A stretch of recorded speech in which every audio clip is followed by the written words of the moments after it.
Voter তালিকা সংশোধনের জন্য চলা এসআইআর প্রক্রিয়ার বিরোধিতায় রণক্ষেত্র হয়ে উঠল পূর্ব মেদিনীপুরের পাঁশকুড়া ১ নম্বর ব্লক অফিস চত্বর। সোমবার এই প্রক্রিয়ার মাধ্যমে সাধারণ মানুষকে হয়রান করা হচ্ছে, এই অভিযোগে বিডিও অফিসের সামনে বিক্ষোভ দেখায় সিপিআইএম। এই দিন বিক্ষোভকে কেন্দ্র করে পরিস্থিতি চরম উত্তপ্ত হয়ে ওঠে। পুলিশ প্রশাসন আগেভাগেই ব্লকের মূল গেট বন্ধ করে দিলে ক্ষোভে ফেটে পড়েন বাম কর্মীরা। গেট খোলার দাবিতে বিক্ষোভকারীরা গেটে সজোরে ধাক্কা মারতে শুরু করলে পুলিশের সঙ্গে শুরু হয় তীব্র বচসা ও ধস্তাধস্তি। দীর্ঘক্ষণ সিপিআইএম নেতৃত্ব গেটের বাইরে দাঁড়িয়ে থাকতে বাধ্য হন বলে অভিযোগ। পরিস্থিতি বেগতিক দেখে পাঁশকুড়ার বিডিও স্বয়ং অফিস থেকে বেরিয়ে এসে গেটের সামনে বিক্ষোভকারীদের সঙ্গে কথা বলেন। যদিও তিনি ফিরে যাওয়ার পরেও গেট না খোলায় পুনরায় বিক্ষোভ শুরু হয়। শেষমেশ ব্যাপক চাপের মুখে পুলিশ গেট খুলতে বাধ্য হয়। বিক্ষোভ সমাবেশে উপস্থিত ছিলেন সিপিআইএম রাজ্য কমিটির সদস্য ইব্রাহিম আলী, জেলা সম্পাদক নিরঞ্জন সিহি, মহাদেব মাইতি সহ অন্যান্য নেতৃত্ব। তাদের দাবি, খাঁটি ভোটার বাছাইয়ের নামে সাধারণ মানুষদের অযথা হয়রানি করা হচ্ছে, যা অবিলম্বে বন্ধ করতে হবে।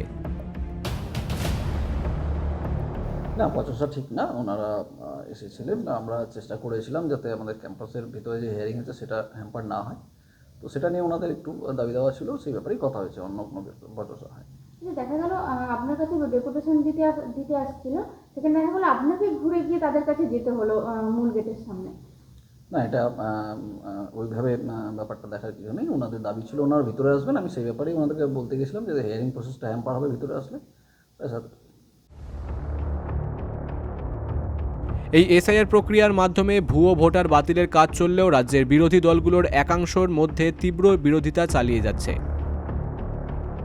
আমাদের এসআইআর নিয়ে সিপিআইএম এর কোনো আপত্তি নেই, কিন্তু আমাদের বক্তব্য হচ্ছে যে এসআইআর যাতে নিরপেক্ষভাবে হয়, গরিব সাধারণ মানুষকে যেমন হয়রানি না দেওয়া হয়।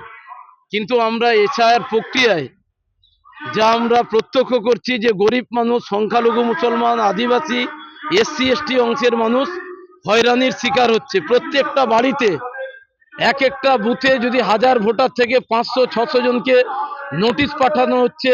গরিব অংশের মানুষ তারা কাজ বন্ধ করে সারাদিন ভয়ে আতঙ্কে বিডিও অফিসে সারাদিন ধরে বসে আছে। এরকম একটা অবস্থা পশ্চিমবাংলায় চলছে। পূর্ব মেদিনীপুর থেকে প্রসূন ব্যানার্জির রিপোর্ট, বিগ নিউজ বাংলা।